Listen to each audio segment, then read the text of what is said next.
Scott Morrison will travel to the Solomon Islands today for his first trip abroad following his surprise re-election.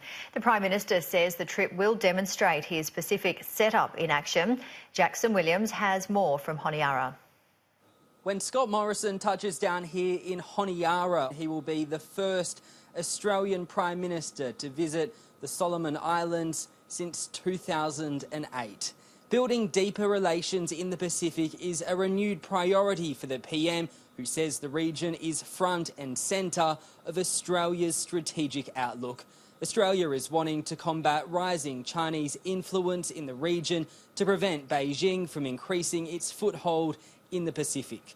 The Solomon Islands is one of 6 Pacific Island nations that has diplomatic ties with Taiwan. China is the Solomon Islands' largest trading partner and is pressuring politicians in the Solomons to switch allegiances.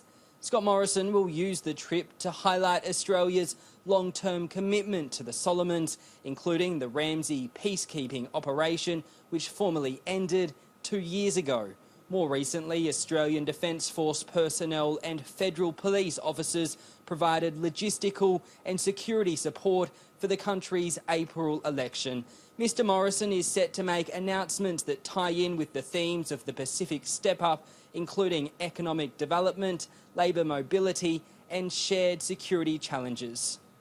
Scott Morrison will be on the ground here in Honiara for less than 24 hours. In that time, he'll meet with Solomon Islands Prime Minister Sogavare, and the Prime Minister is also expected to visit a local school and police facility.